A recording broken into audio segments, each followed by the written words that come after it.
If I lost everything at 70, the first thing I would not do is panic.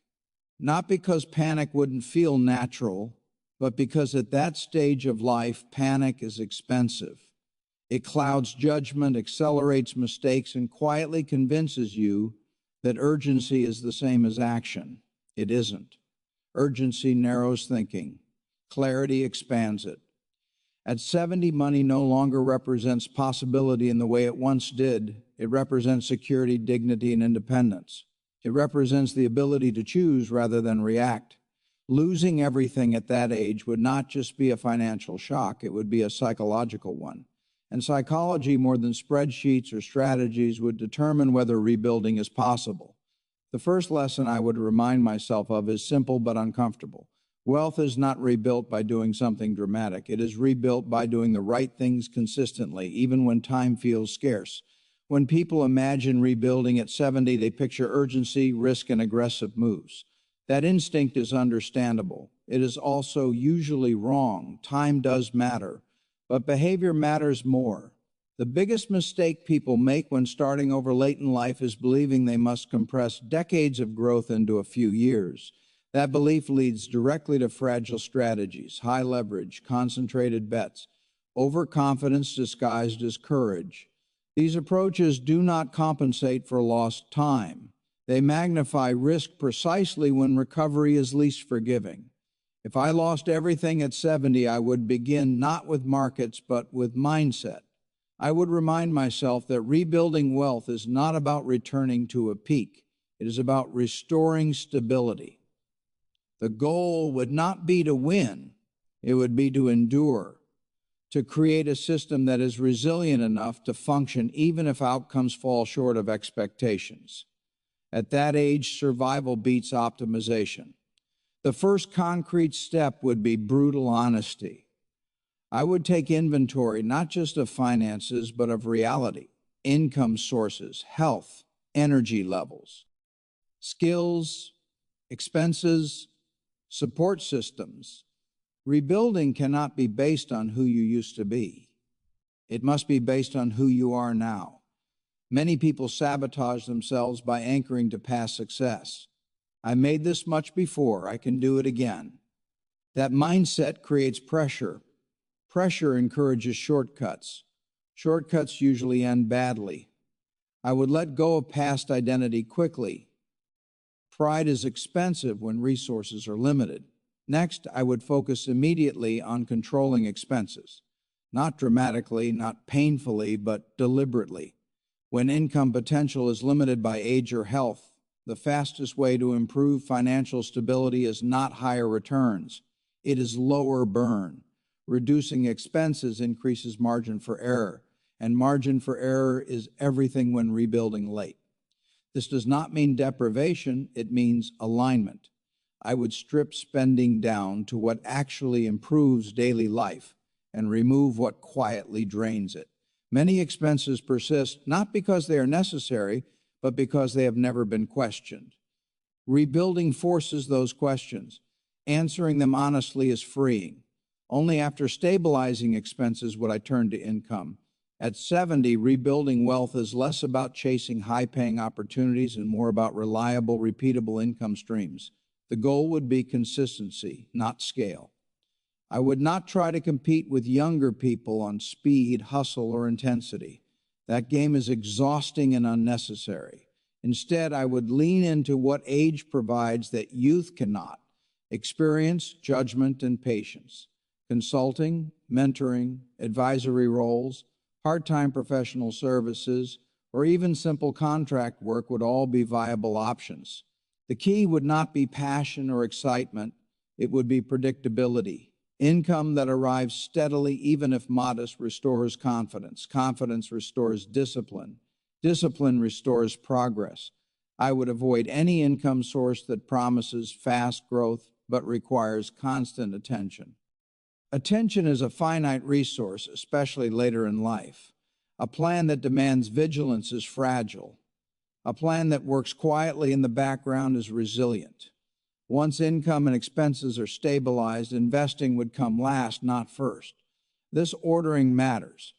Many people reverse it. They invest aggressively, hoping investments will fix unstable foundations. They rarely do. At 70, investing is no longer about chasing the next big win or maximizing upside. The stakes are different. Time is limited, and the consequences of mistakes are magnified. At this stage of life, investing is primarily about avoiding irreversible damage. Protecting capital comes first.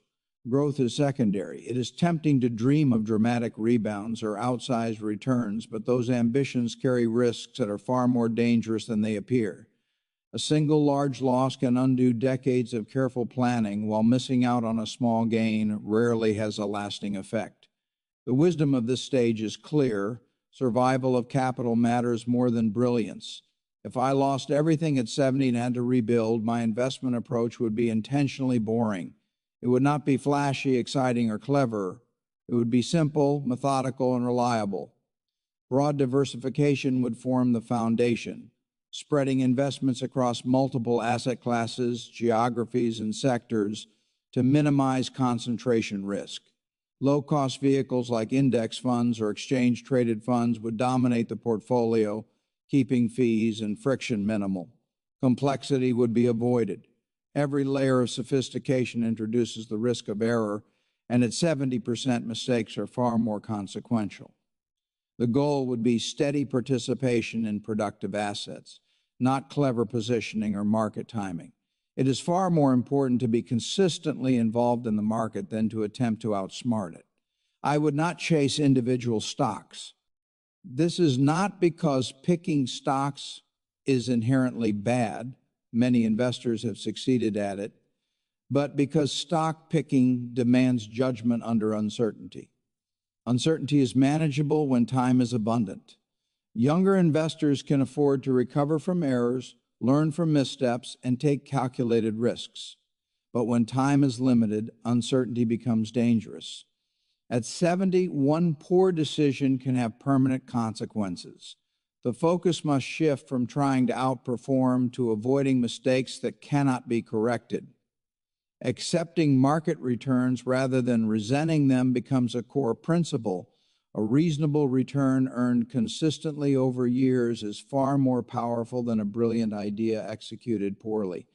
Consistency is not boring. It is wealth itself. The temptation to make up for lost time is subtle but dangerous.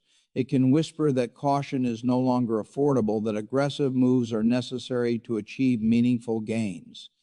But the reality is the opposite. Caution becomes more valuable as time becomes shorter. One large loss at 70 can permanently alter outcomes, while missing one potential gain rarely does. The focus must be on survival and steady growth, not on trying to catch up or compensate for what has been missed.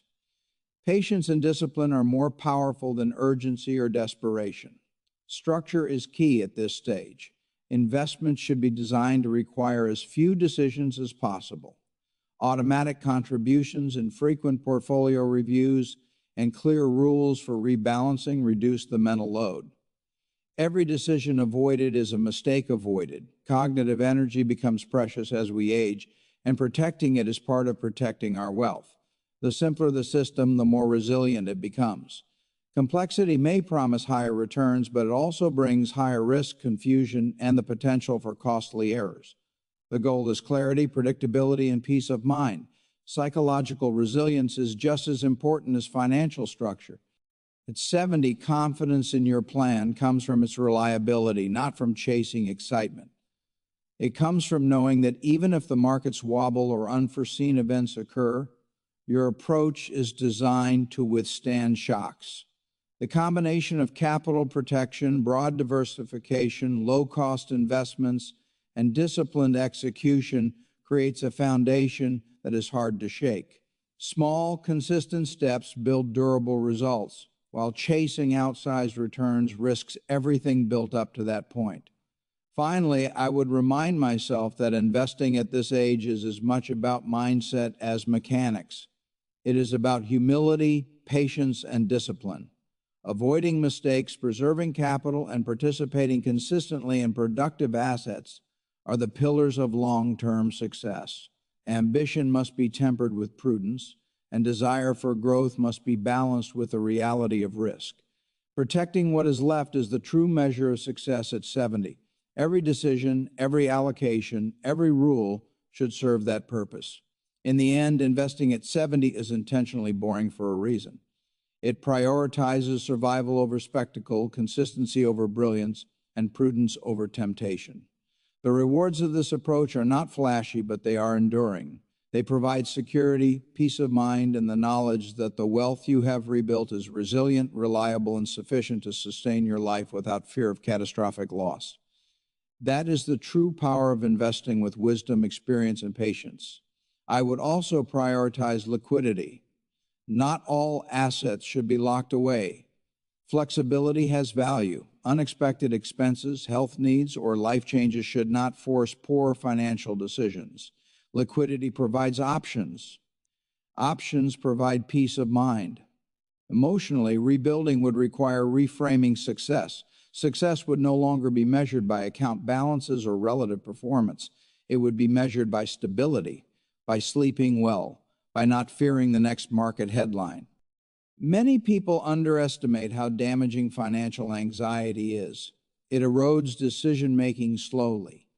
It encourages reaction instead of reflection. At 70, protecting mental clarity is as important as protecting money. I would also accept that rebuilding at that age is not about independence alone. Community matters. Family matters. Shared resources, shared housing, or cooperative living arrangements are not failures. They are rational adaptations. Pride isolates. Adaptability sustains. This is another hard lesson. Independence is valuable, but interdependence is often wiser. Humans have always survived through shared effort. Modern finance sometimes pretends otherwise. If I lost everything at 70, I would also simplify my financial life aggressively. Fewer accounts, fewer strategies, fewer moving parts. Complexity increases cognitive load. Cognitive load increases errors. Simplicity reduces both. I would review plans infrequently, not daily. Daily monitoring magnifies noise. Noise feels important, but rarely is. Long-term rebuilding requires emotional distance from short-term fluctuations. I would also limit financial media consumption. Not because information is useless, but because too much of it encourages unnecessary action. Most financial content is designed to capture attention, not to support calm decision-making. At 70, calm is capital. Another critical component of rebuilding would be health. This is often overlooked in financial discussions, but it is central. Health expenses are unpredictable. Health limitations affect earning ability. Investing in health is investing in optionality. Simple habits, regular movement, preventive care, stress reduction. These do not just extend life. They extend the period during which rebuilding remains possible. Time is not only chronological, it is functional. I would also recognize that rebuilding wealth at 70% may not look like rebuilding wealth at 40%. The goal may not be accumulation, it may be preservation plus modest growth. That is not failure, that is realism. Too many people cling to outdated goals long after circumstances change. Flexibility is intelligence applied to reality. I would also guard against shame. Losing everything at any age is painful. At 70, it can feel humiliating. Shame pushes people into secrecy. Secrecy prevents support. Support accelerates recovery. I would talk openly with trusted people. Isolation is expensive. I would remind myself that wealth is not a moral scorecard. Losing money does not erase wisdom, relationships, or contribution. Separating self-worth from net worth is essential when rebuilding late in life. From a practical standpoint, I would structure spending around predictability. Fixed costs would be minimized. Variable costs would be flexible.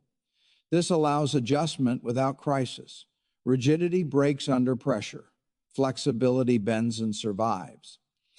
I would also be cautious about helping others financially while rebuilding. Generosity is admirable, but it must be sustainable.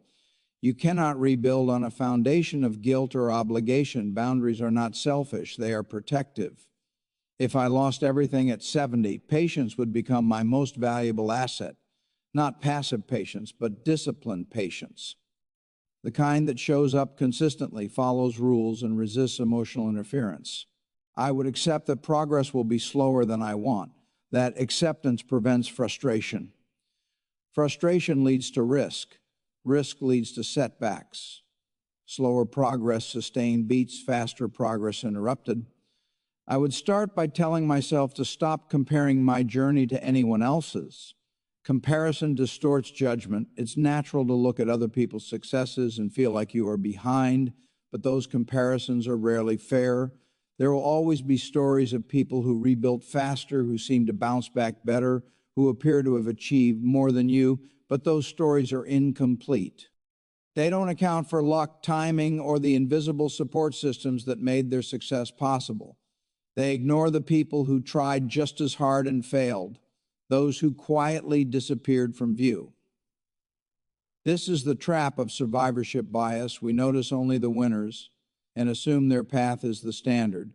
Rebuilding, however, is personal. It is specific to your circumstances, your abilities, your constraints, and your goals. It must match your reality, not someone else's highlight reel.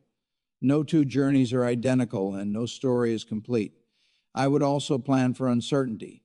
Life is unpredictable, and rebuilding wealth or stability is never a straight line. Markets fluctuate, sometimes violently. Health can change suddenly, leaving us with limitations we hadn't anticipated. Income may rise or fall without warning. A good plan is one that can weather disruption. It does not depend on everything going right. Planning for uncertainty is not pessimism, it is realism. It is the difference between being resilient and being fragile. When you prepare for setbacks, you move forward with steadiness rather than being derailed every time reality refuses to cooperate with your expectations. Diversification is another critical lesson. Many people think of it as a strategy to maximize return. It is not. Diversification is about minimizing regret, because regret is heavy. At 70, carrying it is exhausting. When you invest or make choices in life, putting all your energy into one basket might give you a thrilling short-term result, but it also magnifies the risk of deep regret. Diversification spreads that risk. It allows you to sleep at night, to wake up without a knot of anxiety in your stomach. This principle applies not only to finances, but to life itself. Relationships, skills, health routines, even how you allocate your time, all of it benefits from balance and variety. I would remind myself that rebuilding is not only financial, it is deeply psychological. Wealth is often measured in numbers, but the ability to trust yourself again, to take calculated risks without fear, to act decisively despite uncertainty, this is psychological wealth, and it is fragile if borrowed from others' victories. Confidence rebuilt slowly through small wins is durable. It is like concrete, solid, layered, tested by time. Confidence borrowed from risky success is fragile. It can crumble under pressure, leaving you even more uncertain than before. Small wins, saving steadily, learning steadily, practicing consistency, create compounding effects over time. These wins remind you day by day that you are capable, that you can navigate setbacks, that you can rebuild. At 70, the luxury of time is not infinite. Every choice counts more than it did in your younger years. Yet that urgency does not mean rushing blindly. It means acting wisely, deliberately, and in alignment with reality. It means building systems that are resilient rather than flashy, steady rather than spectacular. It means valuing peace of mind as much as material gain. Life after 70 is not a race against others. It is about constructing a stable foundation for the years you have left, both financially and mentally. I would also tell myself that patience is not passive. Rebuilding requires active engagement, careful planning, and disciplined action. It is a series of small, deliberate steps taken consistently over time. Some days will feel slow, progress may be almost imperceptible. Yet each step compounds, each decision matters. The confidence and security you rebuild at this stage is durable because it is earned through process rather than luck. Ultimately, rebuilding is about alignment with yourself, your values, your capabilities, and your circumstances. It is about focusing on what you can control, accepting what you cannot, and preparing for what you cannot predict. Comparing, chasing quick wins, or borrowing confidence from fragile sources may feel tempting, but they are illusions. Real growth is steady, resilient, and rooted in reality. In the end, the goal is not just wealth. It is peace, confidence, and resilience. At 70, these are more valuable than flashy success stories or dramatic recoveries. They are the rewards of careful, thoughtful rebuilding. They allow you to live your remaining years with dignity, security, and the quiet satisfaction that comes from knowing you rebuilt on your own terms, against the odds, and with grace. Small, repeatable actions matter more than bold moves. Paying bills on time, saving consistently, following rules even when tempted to break them. These actions rebuild trust in oneself. That trust compounds. I would also respect boredom. If rebuilding feels exciting, something is wrong. Excitement usually signals risk. Stability feels dull because it lacks drama. That is its strength. I would avoid any opportunity that requires me to act fast. Urgency is often a red flag. Good opportunities remain good tomorrow. Bad ones pressure you today. I would also be wary of anyone promising certainty. Markets do not offer certainty. Life does not offer certainty. Any plan that claims otherwise is selling comfort, not truth. If I lost everything at 70, I would also redefine legacy. Legacy is not how much you leave behind. It is how you live with what you have. Calm, dignity, and wisdom are inheritances too.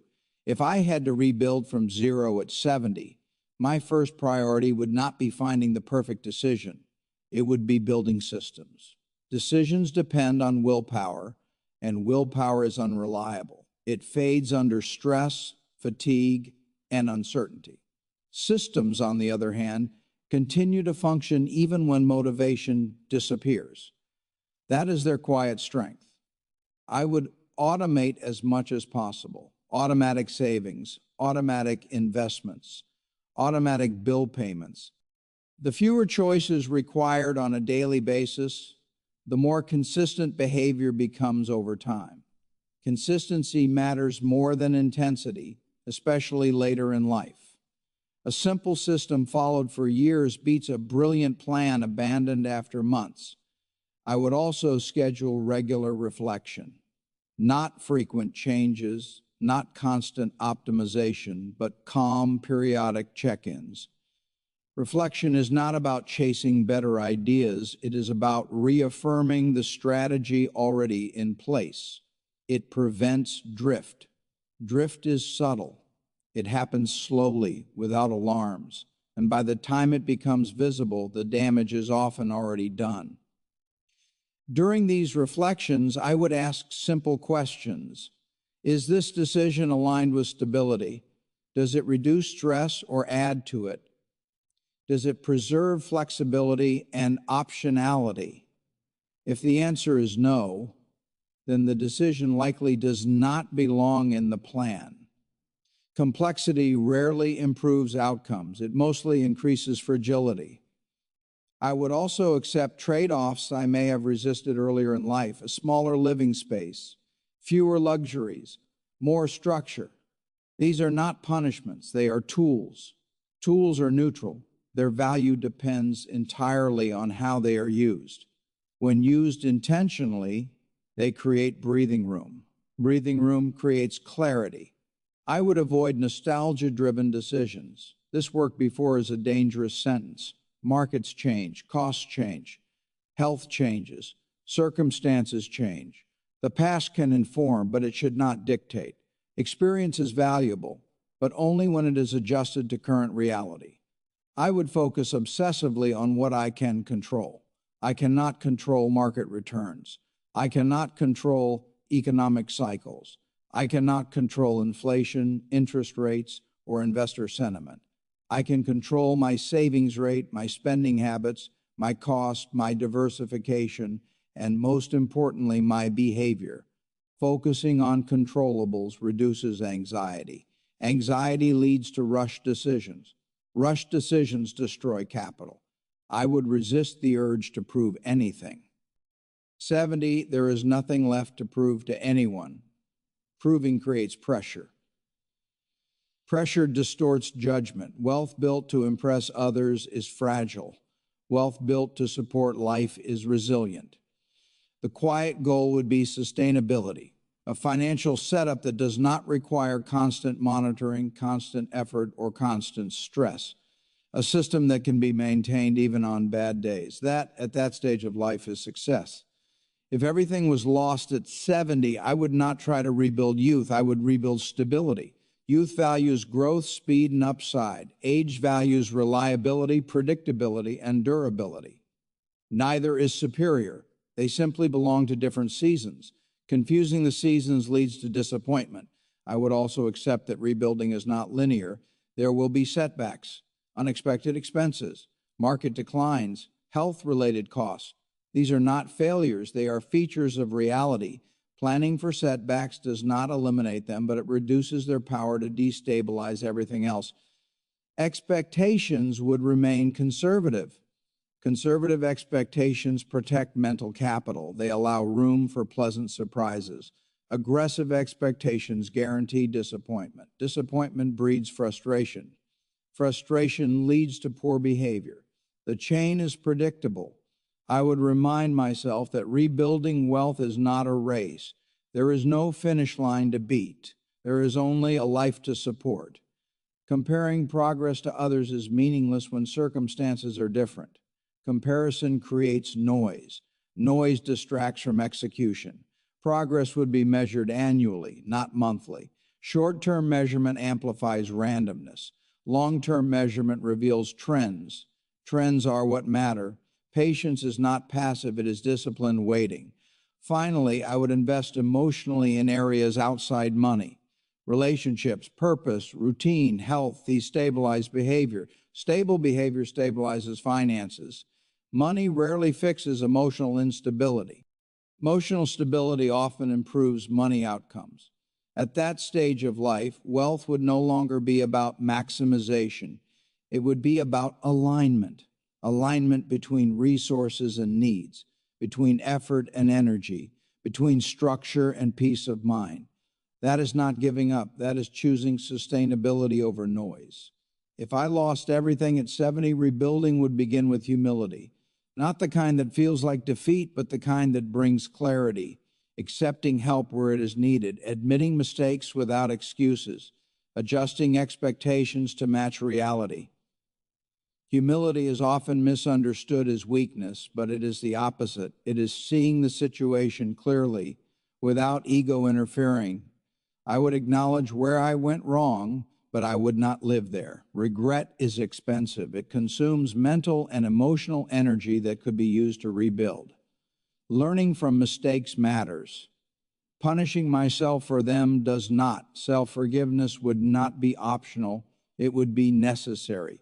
You cannot move forward while constantly dragging the weight of shame behind you.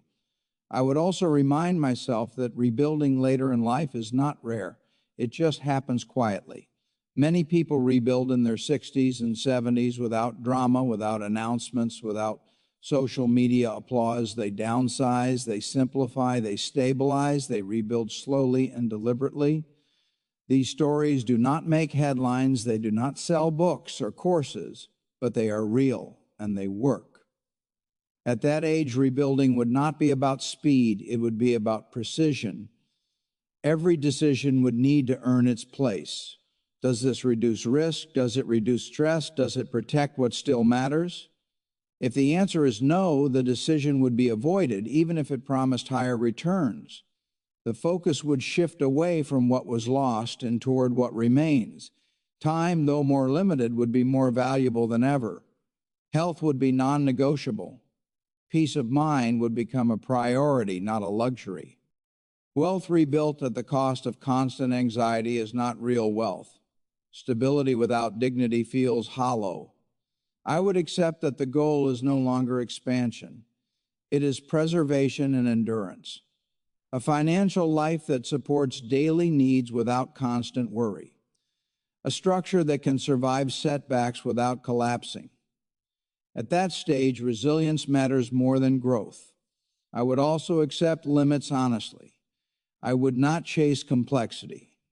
I would not pursue strategies that require perfect timing or constant attention. Simplicity reduces errors. Simplicity reduces stress. And stress is one of the fastest ways to make bad financial decisions. If I lost everything at 70, I would rebuild slowly, carefully, and deliberately. Not because time is short, but because it is precious. Reckless action would be the real risk. The greatest mistake at that age is not moving too slowly. It is moving impulsively, driven by fear or pride.